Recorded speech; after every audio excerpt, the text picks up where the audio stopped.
Tema 1. Homicidio.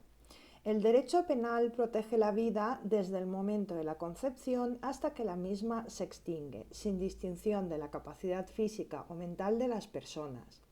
Es necesario determinar cuándo comienza la vida y cuándo se extingue la misma. El comienzo de la vida a efectos del homicidio, el Código Penal no da una definición al respecto y en su artículo 138 se limita a castigar como homicida al que matare a otro. La doctrina mayoritaria se inclina por considerar que a efectos penales solo puede ser objeto del homicidio la persona nacida y separada del claustro materno. Otras tesis minoritarias estiman que además es necesaria la respiración o que se haya cortado el cordón umbilical, mientras que algún autor estima que es suficiente con que se haya iniciado el parto. Se plantean problemas en los supuestos en que se da la muerte al que está naciendo, por ejemplo, un médico que asfixia al que nace cuando solo tiene la cabeza fuera del claustro materno. En cuanto al límite de la vida, el derecho penal mantiene la protección de la persona hasta que deja de existir, por muy precario que sea su estado vital. En la extracción de órganos de personas fallecidas para su trasplante, por ejemplo, se requiere previamente la comprobación de la muerte, que se basa en la irreversibilidad de las lesiones cerebrales incompatibles con la vida, y en los casos de trasplantes, la certificación de que la persona ha fallecido ha de realizarse por 3 médicos cualificados y distintos de los que hayan de intervenir en la extracción o trasplante. La concurrencia del dictamen de 3 médicos indica que el legislador pretende asegurar que la muerte que se certifica es cierta y sin margen de error. La extracción de órganos u otras piezas anatómicas de fallecidos podrá hacerse previa comprobación de la muerte. Cuando dicha comprobación se base en datos de irreversibilidad de las lesiones cerebrales e incompatibles con la vida, el certificado de defunción será suscrito por 3 médicos, entre los que debe figurar un neurólogo o neurocirujano y el jefe del servicio de la unidad médica correspondiente o su sustituto. Ninguno de estos facultativos podrá formar parte del equipo que vaya a proceder a la obtención del órgano o a efectuar el trasplante. La muerte del individuo podrá certificarse tras la confirmación del cese irreversible de las funciones circulatoria y respiratoria o del cese irreversible de las funciones encefálicas. En la vida rutinaria, la certificación del fallecimiento de una persona suele certificarla el médico de cabecera u otro que ha atendido su enfermedad.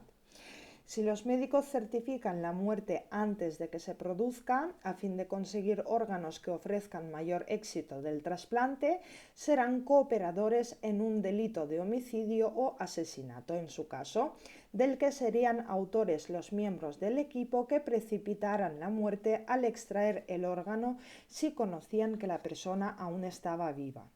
Los médicos que libraren certificación falsa de un fallecimiento incurrirían en el delito previsto en el artículo 397 sin perjuicio del posible concurso de delitos, si con la falsedad se pretende la comisión posterior de otro delito. Veamos el homicidio como tipo básico. El artículo 138 dice que el que matare a otro será castigado como reo de homicidio.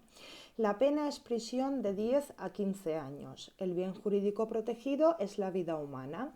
El sujeto activo puede ser cualquier persona, al igual que el sujeto pasivo, si bien se ha de fijar el momento en el que se considera la persona con vida independiente a fin de distinguirlo con el delito de aborto. La acción viene determinada por el hecho de matar a otro. Es necesario que entre la conducta del sujeto encaminada a producir la muerte de otro, que es la acción, y el resultado exista relación de causalidad. Si el nexo causal se rompe produciéndose el fallecimiento por causas ajenas a quien inició la acción, éste no puede ser responsable de homicidio consumado.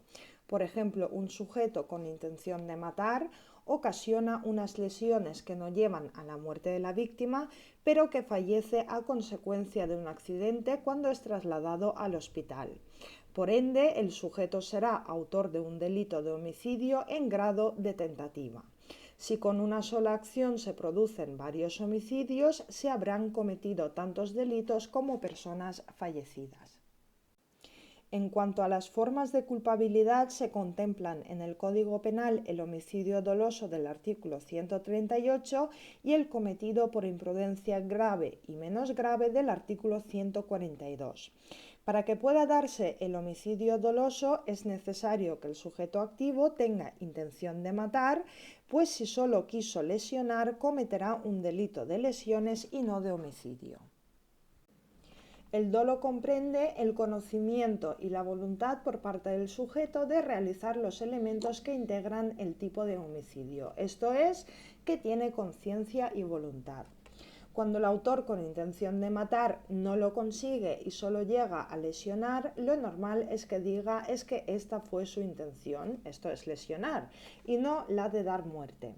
A veces resulta complicado para el juzgador distinguir la intención de matar de la de lesionar. Hay que tener en cuenta que el juez que ha de resolver el caso ha de hacerlo mediante pruebas anteriores, coetáneas y posteriores a los hechos. A la hora de determinar cuál fue la intención del sujeto, se tienen en cuenta una serie de criterios como el tipo de arma utilizado, el lugar donde se infirieron las lesiones, el número e importancia de las mismas, etc. Incluso las relaciones previas entre el autor y la víctima.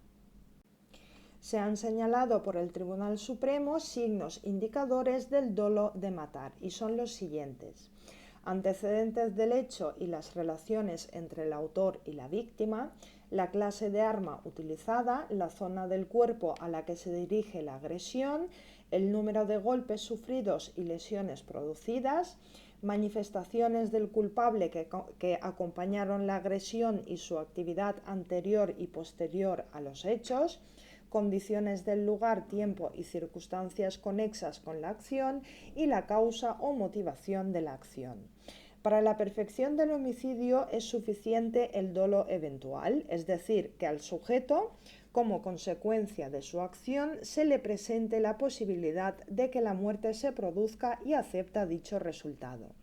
Por el contrario, en la culpa consciente o con previsión, la muerte se le presenta al sujeto respecto a la ejecución de los hechos, pero tiene plena confianza en que no se va a producir, pues de no ser así, desistiría.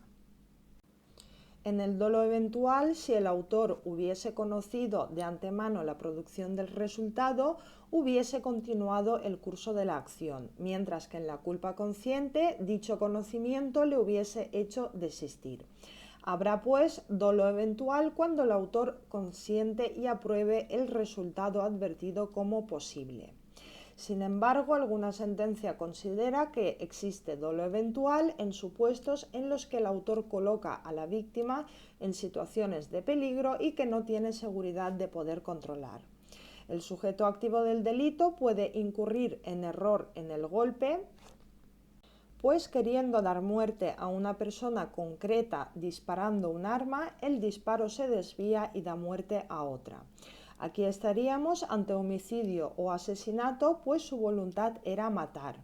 El error en la persona supone que el sujeto pretende dar muerte a una persona que cree tener identificada, cuando por el contrario se trata de otra distinta. Por ejemplo, matar al padre cuando se pretendía dar muerte a otra persona. Aquí el error es esencial y no se apreciará la circunstancia mixta del parentesco respondiendo solo por la muerte. En cuanto al homicidio por omisión, estaremos ante un delito de homicidio en comisión por omisión cuando la persona encargada de proteger la vida de otro, esto es, el garante, con su conducta pasiva de no hacer, esto es, no evita la muerte, siempre que pueda hacerlo, pues cabe la posibilidad de obstáculos que no lo permitan. Normalmente la posición de garante nace de una obligación legal o contractual. La sentencia del Tribunal Supremo de 2018 contempla un supuesto de comisión por omisión en la que se condena a los padres que dejaron morir a una niña recién nacida y que de antemano habían decidido que el parto se realizaría en el domicilio. tenían la obligación de actuar para evitar un resultado altamente probable, como era la muerte de la niña, permaneciendo ambos pasivos de manera que no le cortaron el cordón umbilical, no procedieron a limpiar o aspirar las secreciones ni a la reanimación neonatal, no abrigaron suficientemente ni alimentaron a la recién nacida a lo largo de todo el día, a pesar de que necesariamente se percataron de que la vitalidad disminuía progresivamente sin requerir asistencia médica hasta que supieron que la menor había fallecido. Se les condenó por asesinato. Es posible tanto la coautoría como la complicidad por omisión. Dentro de la omisión y en los supuestos en los que el sujeto no se encuentra en la situación de garante, cabe plantear la obligación de evitar la muerte de otro, que de no hacerlo puede incurrir en un delito de omisión del deber de socorro o del deber de impedir determinados delitos. Está justificada la muerte de un tercero en supuestos en los que concurra alguna causa de justificación que excluye la antijuricidad. La más frecuente es la legítima defensa, pudiendo concurrir también el cumplimiento de un deber o el ejercicio legítimo de un derecho, oficio o cargo e incluso el estado de necesidad. Para que se dé la legítima defensa completa es necesario que concurran sus requisitos. Estos son agresión ilegítima, necesidad racional del medio empleado para impedirla o repelerla y la falta de provocación.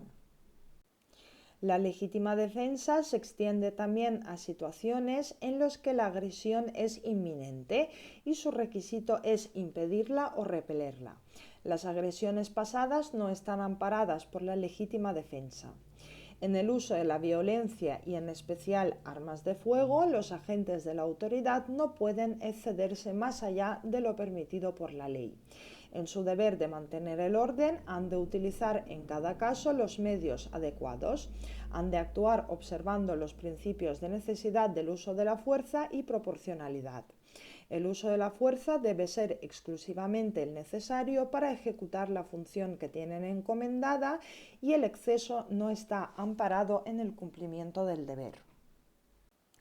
Según la Ley de Fuerza y Cuerpos de Seguridad de 1986, respecto al uso de las armas por agentes de la autoridad, solamente deberán utilizar las armas en las situaciones en que exista un riesgo racionalmente grave para su vida, integridad física o las de terceras personas, o en aquellas circunstancias que puedan suponer un grave riesgo para la seguridad ciudadana. Y en el ejercicio de sus funciones deberán actuar con la decisión necesaria y sin demora cuando de ello dependa evitar un daño grave, inmediato e irreparable, rigiéndose al hacerlo por los principios de congruencia, oportunidad y proporcionalidad. Junto a la consumación es posible la tentativa. Esta puede ser acabada cuando el sujeto practica todos los actos de ejecución e inacabada si no los practica todos. La diferencia entre consumación y tentativa está en el elemento objetivo, ya que para que llegue a la consumación es necesario que se produzca la muerte dolosa. Para que pueda darse cualquiera de estas formas de ejecución es necesaria la existencia del objeto del delito, es decir, una persona viva. Si se dispara contra alguien para matarlo, pero resulta que previamente había fallecido a consecuencia, por ejemplo, de un paro cardíaco, la conducta es impune. A los autores de tentativa de delito se les impondrá la pena inferior en 1 o 2 grados según el artículo 62. Habrá que entender que se han practicado todos los actos de ejecución cuando el sujeto hubiera fallecido como consecuencia de las lesiones de no haber recibido asistencia médica inmediata. En este caso se han practicado todos los actos de ejecución que hubieran producido la muerte. Estaríamos ante una tentativa inacabada cuando se practica parte de la ejecución, como sucedería, por ejemplo, cuando las lesiones ocasionadas a la víctima no llevaran a la muerte, pudiendo la intervención médica demorarse o incluso no ser necesaria. Según la sentencia del Tribunal Supremo de 2016, el hecho de que las heridas que finalmente causaron las cuchilladas a la lesionada no fueran mortales no excluye que concurran en el caso un supuesto de tentativa acabada y no pone en cuestión que el peligro inherente al intento sea el peligro propio de un delito de homicidio.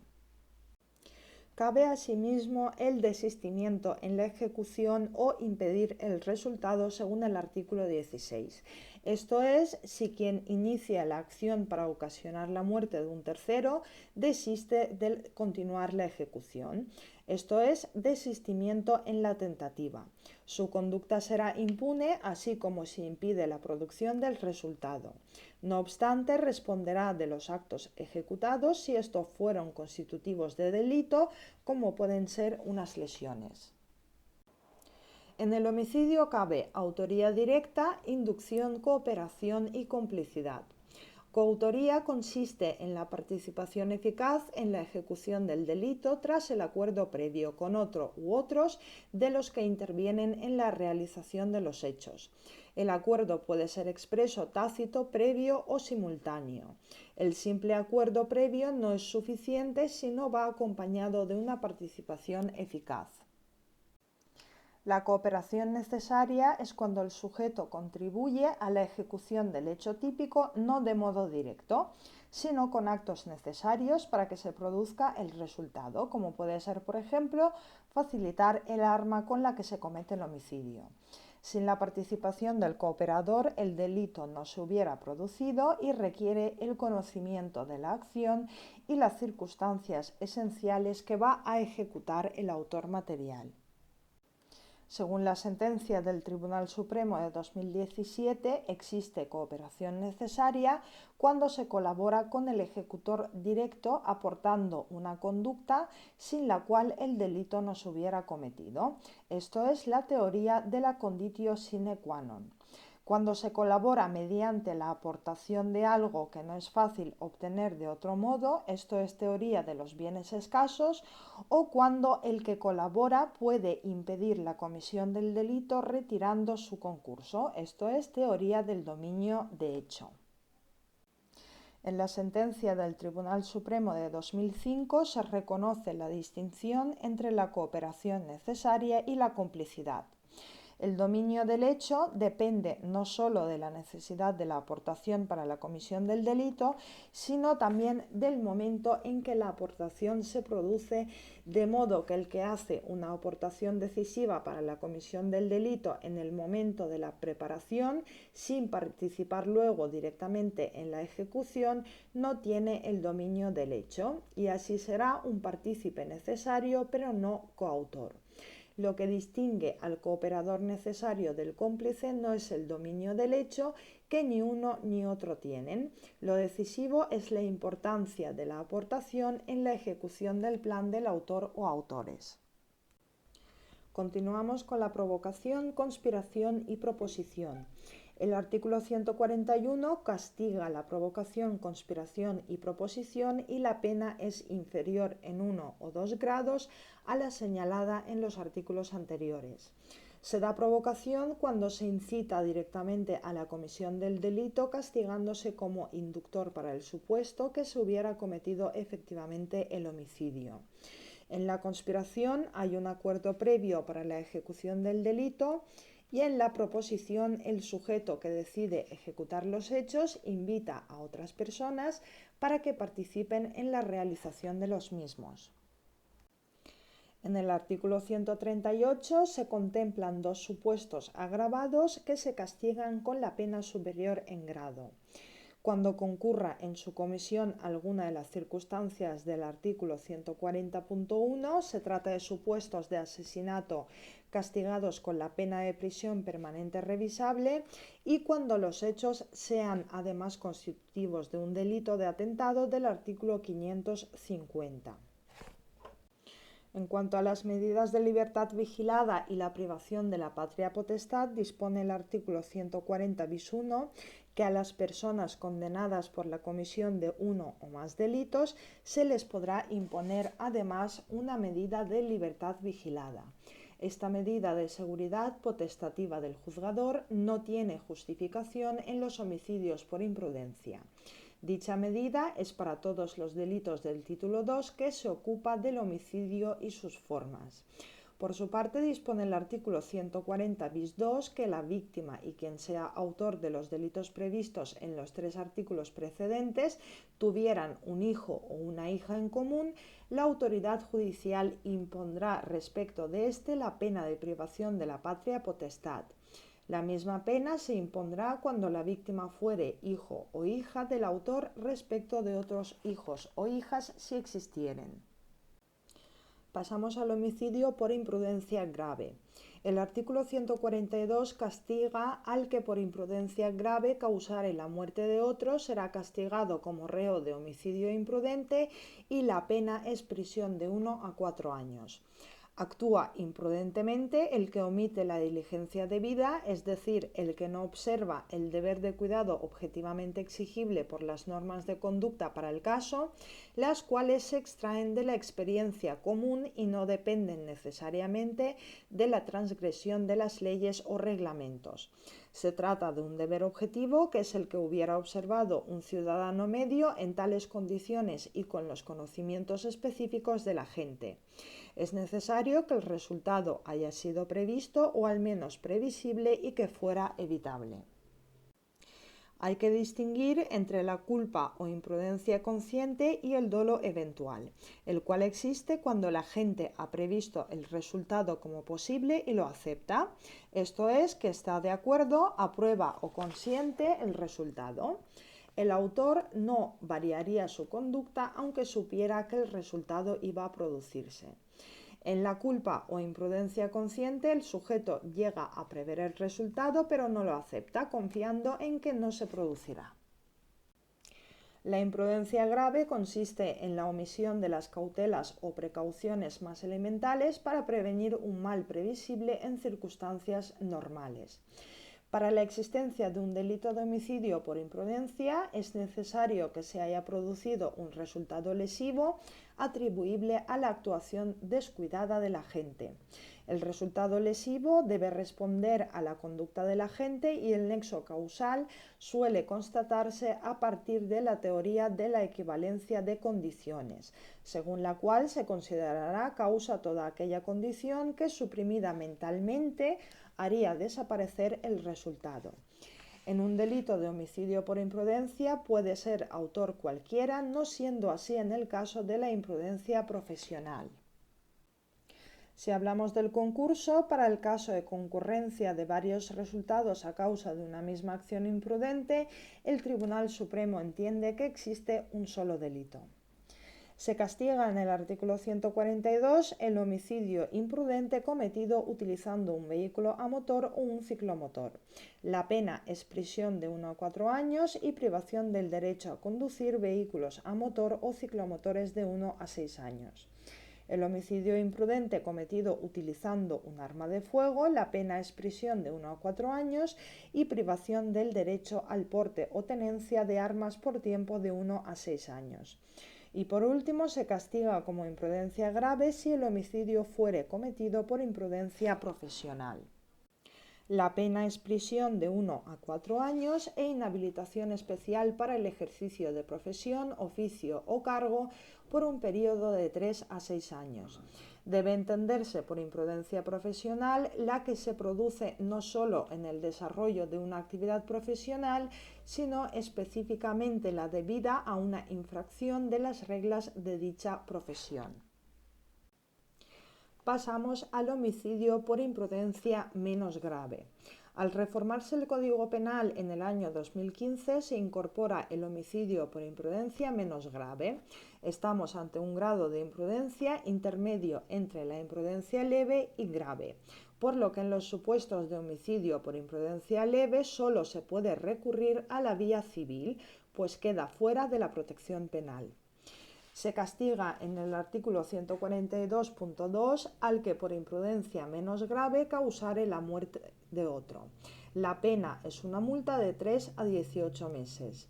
Si el homicidio se hubiera cometido utilizando un vehículo a motor o un ciclomotor, la pena será una multa de 3 a 18 meses y se podrá imponer también la pena del derecho a conducir vehículos a motor y ciclomotores de 3 a 18 meses. Se reputará imprudencia menos grave siempre que el hecho sea consecuencia de una infracción grave de las normas sobre el tráfico, circulación de vehículos a motor y seguridad vial. Y por último, se castiga como imprudencia menos grave si el homicidio se hubiera cometido utilizando un arma de fuego.